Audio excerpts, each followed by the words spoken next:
Pertanyaan saya, berarti ketika Nabi Muhammad bin Abdullah SAW menjadi seorang Nabi dan Rasul, itu sudah ketemu Natalan atau belum? Natalan tadi kapan?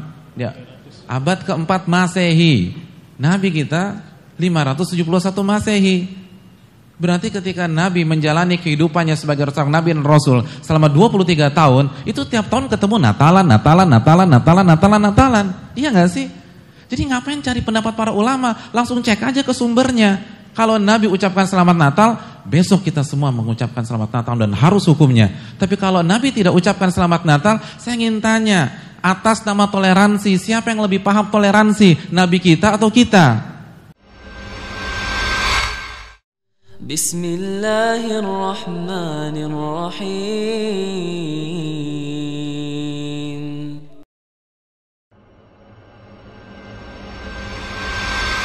Boleh nggak kita ucapkan selamat Natal? Dan kita tahu Natal bahasa Portugal kalau nggak salah ya, artinya kelahiran.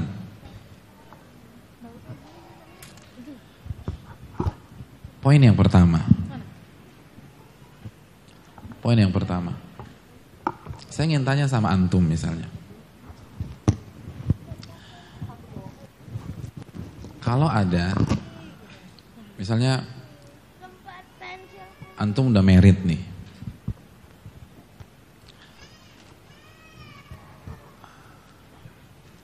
Antum nikah tanggal 1 Juli.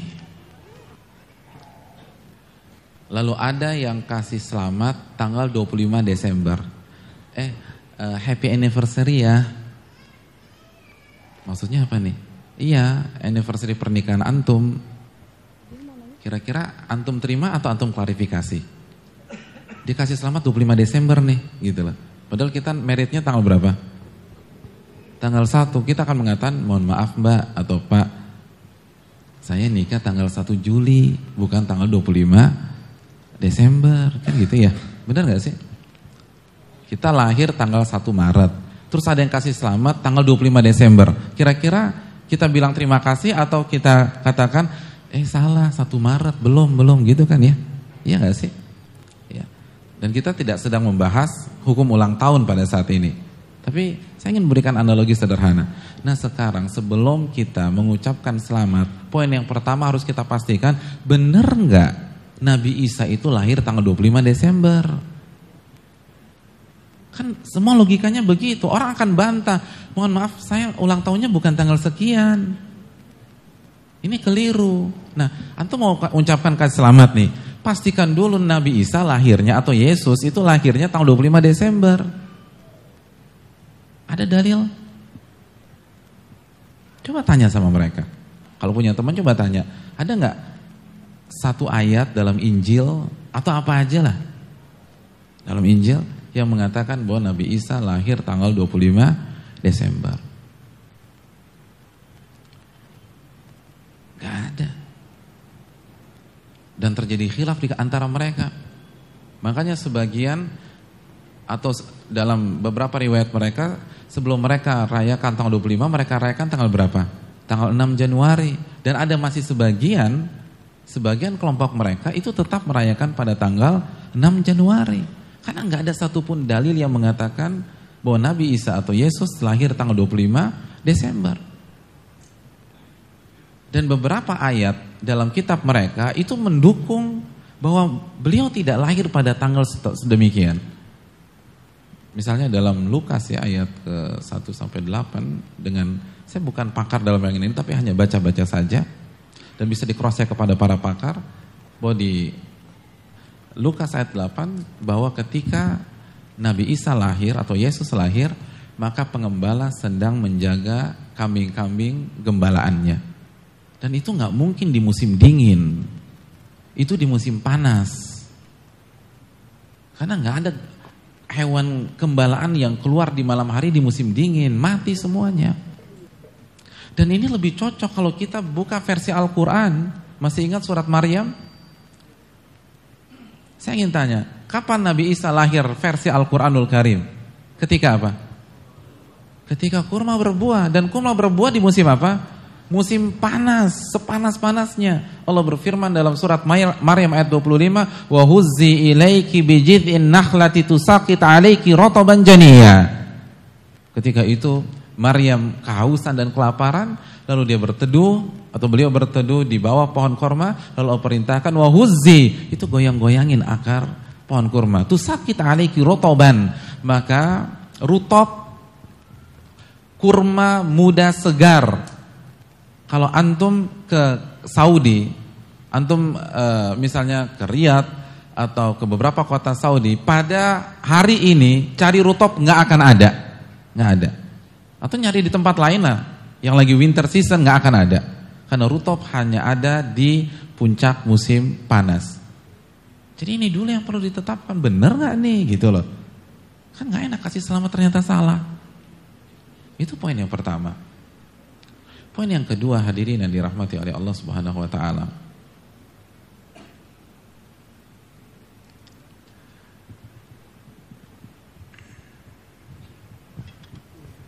Ustaz, apa Ustaz nih? Belum, Belum Ustaz. Nanti. Oh, belum selesai? Belum. Oh, siap. Mau ditutup ya kajiannya?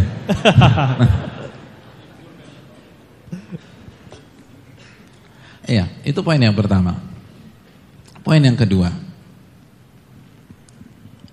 Anggap saja benar beliau lahir tanggal 25. Dan tadi kita jelaskan, ini bertentangan dengan akidah yang dijelaskan oleh Allah dalam surat Maryam ayat 25. Jadi dari tanggalannya ini udah gak sesuai dengan keyakinan kita. Karena kita meyakini apa yang dikatakan Al-Quran itu benar apa keliru? Benar. Dzalikal kitabu la raiba fihi hudal lil muttaqin. Apa yang ada di kitab ini gak ada keraguan sama sekali. Dan Allah katakan ketika kurma berbuah, walaupun Allah tidak sebut tanggal. Itu poin yang pertama. Poin yang kedua, hadirin yang dirahmati oleh Allah Subhanahu wa taala, bahwa sekali lagi konsep kita dan mereka dalam memahami Nabi Isa itu berbeda. Berbeda. Mereka meyakini dengan konsep Trinitas, sedangkan kita Qul huwallahu ahad, Allahus samad, lam yalid walam yulad, tidak melahirkan dan tidak dilahirkan. Walam yakul lahu kufuwan ahad. Dan tidak ada yang serupa dengan Allah. Maka ini yang perlu kita camkan. Kita meyakini bahwa hal tersebut atau perayaan nanti sebuah kesyirikan, karena membuat Allah menjadi tiga menjadi satu. Bagaimana mungkin orang yang meyakini lam yalid walam yulad bisa nyaman dengan mengucapkan hal tersebut? Itu poin yang kedua. Poin yang ketiga, hadirin yang dirahmati oleh Allah Subhanahu wa taala, toleransi dalam Islam itu harga mati, jelas. Allah berfirman dalam surat Al-Mumtahanah ayat 8, La yanhakumullahu anil ladzina lam yuqatilukum fid din wa lam yukhrijukum min diyarikum an tabarruhum wa tuqsitu ilaihim innallaha yuhibbul muqsitin. Allah tidak pernah melarang kalian berbuat baik kepada orang-orang kafir yang tidak memerangi kalian dan tidak mengusir kalian. Allah nggak pernah melarang kalian berbuat baik. Berbuat baik, Allah dukung. Jadi kalau ada orang Nasrani, orang Buddha, orang Hindu dan seterusnya, dia nggak ganggu, nggak boleh kita jahilin, nggak boleh kita zalimi. Kita harus berbuat baik. Dan Allah sangat sayang dan cinta kepada orang-orang yang suka berbuat baik. Ini jelas. Toleransi adalah harga mati. Namun sebagaimana ibadah-ibadah yang lain atau peraturan-peraturan yang lain ada batasnya, toleransi juga ada batasnya. Sholat ada batasnya nggak? Ada, maka toleransi ada batasnya. Besok ada orang yang mau sholat zuhur 7 rakaat, kira-kira boleh nggak? Nggak boleh mas, karena batas sholat zuhur, karena sholat zuhur itu ada batasnya 4 rakaat, nggak boleh jadi 7. Sholat aja ada batasnya, masa toleransi secara mutlak? Kan nggak mungkin. Ini poin. Poin yang ketiga, hadirin yang dirahmati oleh Allah. Saya terus terang agak bingung, dan kalau misalnya ada yang dapat data lebih, mohon saya dikasih masukan dan saya dikoreksi. Ada sebagian pihak atau saudara-saudara kita, semoga Allah SWT memberikan hidayah kepada kita semua, itu mengatakan masalah ini khilaf para ulama. Lalu membawakan beberapa tokoh kontemporer tentang masalah ini, bolehnya mengucapkan selamat Natal. Jadi ada sebagian pihak, semoga Allah memberikan hidayah kepada kita dan kepada mereka, dan memberikan petunjuk bagi yang keliru dalam masalah ini, mungkin kita atau mereka, menukilkan 1-2 tokoh di era kontemporer yang membolehkan, dan mereka minoritas, cuma 1 atau 2 atau 3 minoritas, lalu mengatakan ini masalah khilaf, dan masalah khilaf harus toleransi. Masalah khilaf harus toleransi. Hadirin yang dirahmati oleh Allah Subhanahu wa taala. Perlu kita camkan, bicara masalah khilaf bicara tentang ilmu usul fikih. Dan ada kaidah dalam ilmu usul fikih, laisa kullu khilafin jaa mu'tabara illa khilafun lahu hadzun minan nadhari. Tidak setiap khilaf itu ditoleransi. Tidak setiap khilaf itu dianggap. Khilaf itu perbedaan ya. Tidak setiap khilaf itu toleransi atau perbedaan. Toleransi atau dianggap. Hanya khilaf yang punya data yang kuat. Dan ini konsep bisa dicek dalam kitab Ar-Risalah, Imam Syafi'i, bukan saya, Imam Syafi'i dalam kitab Risalah mengatakan perbedaan itu ada 2. Ada yang harus disikapi dengan tegas, ada yang dibuka ranah toleransi. Dan ini konsep kita di dunia, di kehidupan. Dalam kehidupan kita sudah terima tuh bahwa tidak setiap perbedaan itu disikapi dengan tegas. Tapi tidak setiap perbedaan toleransi, benar gak sih? Antum dalam hidup antum, di keluarga, di kantor, konsepnya begitu gak? Saya akan berikan analogi sederhana. Apabila ada keluarga nih, ada satu keluarga makan malam di restoran Padang. Makan malam di restoran Padang. Lalu sang ayah pesan kepala kakap. Si ibu pesan rendang. Lalu si anak pesan tunjang. Terus ayahnya marah. Papa gak terima. Ini perpecahan di antara kita. Harusnya kalau papa kepala ikan kakap, semua kepala ikan kakap dong. Ini perbedaan, ini gak boleh. Kira-kira apa kata anaknya? Ya papa lebay, ini kan begitu. Ini toleransi pak. Papa sukanya kepala ikan kakap, saya sukanya tunjang. Ini perbedaan yang harus ditoleransikan. Kan gitu ya. Tapi kan gak setiap perbedaan seperti ini. Contoh, ada seorang suami yang istrinya selingkuh. Dan selingkuhannya vulgar. Pas pulang abis kencan ngedate di mana, dianterin ke rumah sambil dipeluk, terus cipika-cipiki sebelum tuh istri masuk rumah. Kira-kira suaminya marah gak? Ngelihat istrinya digituin, suaminya marah gak? Marah. Suaminya bilang, mama itu gak boleh, bertakwalah kepada Allah, ini haram. Papa, itu kan menurut papa, menurut mama boleh. Marilah kita saling menghormati. Sesama umat Islam toleransi. Kira-kira benar gak sih? Kan enggak. Hadirin, kaedah dalam agama kita itu kaedah kehidupan. Makanya sebagaimana dalam kasus di atas demikian, dalam dunia fikih, dalam dunia akidah pun juga demikian. Dan ilmu ini teori dalam ilmu usul fikih bisa dicek dalam kitab Ar-Risalah Imam Syafi'i. Lalu Ibnu Abdul Bar juga mengatakan dalam Jami' Bainal Ilmi wa Fadli. Lalu dijelaskan Ibnu Qayyim dalam I'lamul Muwaqqi'in dan para ulama-ulama yang lain. Nah, sekarang apakah benar ini masalah perbedaan?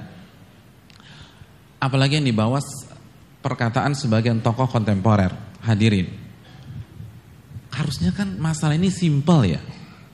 Saya ingin tanya, mengucapkan selamat Natal ini masalah kontemporer atau masalah klasik? Sekali lagi saya tanya, mengucapkan selamat Natal, dan ini inti dari jawaban saya. Kalau tadi pembukaan, ini intinya. Masalah mengucapkan selamat Natal, ini masalah kontemporer atau masalah klasik? Saya ingin tanya, kapan pertama kali Natal itu diselenggarakan? Nanti antum cek ya. Ada khilaf.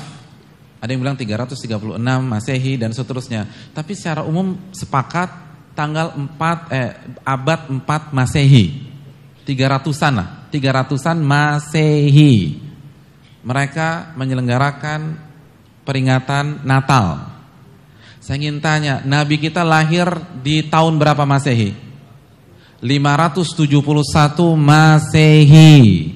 Ingat, Nabi lahir 571 Masehi. Pertanyaan saya, berarti ketika Nabi Muhammad bin Abdullah SAW menjadi seorang Nabi dan Rasul, itu sudah ketemu Natalan atau belum? Natalan tadi kapan? Ya, abad keempat Masehi. Nabi kita 571 Masehi. Berarti ketika Nabi menjalani kehidupannya sebagai seorang Nabi dan Rasul selama 23 tahun, itu tiap tahun ketemu Natalan. Iya gak sih? Jadi ngapain cari pendapat para ulama? Langsung cek aja ke sumbernya. Kalau Nabi ucapkan selamat Natal, besok kita semua mengucapkan selamat Natal dan harus hukumnya. Tapi kalau Nabi tidak ucapkan selamat Natal, saya ingin tanya, atas nama toleransi, siapa yang lebih paham toleransi? Nabi kita atau kita? Simpel aja. Kenapa dipersulit sih sampai buka-buka buku-buku? Ini kan bukan masalah kontemporer. Kalau masalah kontemporer memang ribet, tapi ini masa klasik. Ini udah ada pada zaman Nabi SAW. Jadi langsung aja cek ke sumbernya. Kan Allah katakan, laqad kana lakum fi Rasulillah uswatun hasanah, telah ada dalam diri Rasul suri tauladan yang baik untuk kalian. Langsung cek ke nabinya. Fa inna astaqal hadits kitabullah wa khairul hadi hadyun Nabi Muhammad sallallahu alaihi wasallam. Nabi mengatakan sebenar-benar ucapan adalah firman Allah, dan sebaik-baik petunjuk, dan salah satunya petunjuk dalam masalah toleransi adalah petunjuk Nabi sallallahu alaihi wasallam. Cek, kalau Nabi mengucapkan selamat, lusa kita ucapkan selamat. Simpel aja kan, enggak, kita bukan cari menang-menangan. Kita enggak ingin menjatuhkan siapapun, tapi kita sedang bicara kebenaran. Semua orang yang mengatakan hendaknya kita mengucapkan selamat Natal berbicara tentang toleransi. Kalau mereka kasih ucapan selamat ketika Idul Fitri, maka kita hendaknya membalas. Pakai ayat wa idza huyitum bi tahiyatin fahayyu bi ahsana minha aw rudduha. Jika kalian diberikan ucapan selamat, balas dengan yang lebih baik. Saya ingin tanya, yang paling paham ayat ini kita atau nabi kita? Ya udah, simpel aja. Kalau Nabi ucapkan selamat, kita ucapkan selamat. Kalau enggak, enggak. Dan jawabannya kita tahu semua. Tidak ada satupun hadis yang mengatakan demikian. Kalau ada hadis, kita akan revisi jawaban kita pada malam hari ini. Karena kita bukan cari pembenaran. Kita ingin amal kita diterima oleh Allah SWT. Dan cek saja, setelah Nabi wafat Abu Bakar, apakah ucapkan selamat? Karena mereka ngalamin loh. Umar mengucapkan selamat, Utsman mengucapkan selamat, Ali mengucapkan selamat. Lalu setelah itu Imam Syafi'i mengucapkan selamat, Imam Ahmad mengucapkan selamat, Imam Abu Hanifah mengucapkan selamat, Imam Malik mengucapkan selamat. Sesimpel itu. Kenapa ribet sekali rasanya nyari sebagian fatwa ulama kontemporer lalu berdalih dengan toleransi? Ini masalah klasik, Nabi sudah alami. Makanya Nabi tulis surat kepada Heraklius, raja Romawi yang beragama Nasrani. Ethiopia yang dipimpin oleh Najasyi itu Nasrani, Najasyi Muslim. Nabi nggak pernah mengatakan kepada Najasyi, ucapkan selamat kepada kaummu. Hadirin, ini masalah klasik, bukan masalah kontemporer. Kenapa dibuat susah kalau kita benar-benar mencari kebenaran? Kalau kita benar-benar ingin mengikuti toleransi Nabi Sallallahu Alaihi Wasallam, mungkin itu. Tapi Ustaz, ada sebagian Ustaz ya, mereka berdalil nih, mereka pakai dalil surat Maryam ayat 33 gitu. Jadi kan di situ artinya kira-kira keselamatan ketika aku dilahirkan, ketika aku di mana aku wafat, dan ketika aku dibangkitkan. Itu jadi jadi dalil mereka untuk sebagian mereka untuk mengucapkan selamat, Ustaz. Gimana, Ustaz? Iya, terima kasih jazakallahu khair atas masukannya. Maryam ayat 33 ya. Wassalamu alayya yauma wulidtu wa yauma amutu wa yauma ub'atsu hayya. Tanpa mengurangi rasa hormat kita kepada pihak manapun. Tapi pertanyaan saya simpel, yang lebih paham ayat ini Nabi kita atau umatnya? Itu jawabannya. Yang paling mengerti tafsir ayat ini Nabi kita atau umatnya? Siapapun dia, tanpa kita ingin mengurangi rasa hormat kita kepada beliau-beliau tersebut. Nabi paling tahu. Kalau ini adalah ayat untuk mengucapkan selamat yang pertama kali meng-SMS, yang WA, BBM dan seterusnya atau pasang status itu Nabi kita SAW. Kan sesimpel itu. Ini bukan masalah kontemporer, ini masalah klasik. Masalah klasik. Kenapa dipersulit? Kalau kita benar-benar jujur, ikhlas, kenapa dipersulit? Ulama mengatakan, kalau Anda benar-benar jujur semua mudah. Yang bikin kita ribet itu karena kita punya kepentingan. Dan semoga itu nggak terjadi di tengah-tengah umat Islam. Dan kita berhusnuzon kepada semua pihak. Tapi kita ingin katakan ini masalah klasik, bukan masalah kontemporer. Nabi yang pertama kali mengalami dan tidak pernah ada turun wahyu dan malaikat Jibril ingatkan untuk memberikan selamat kepada Heraklius, kepada orang-orang di Ethiopia dan orang Nasrani yang berada di lingkungan Nabi kita SAW. Mungkin itu.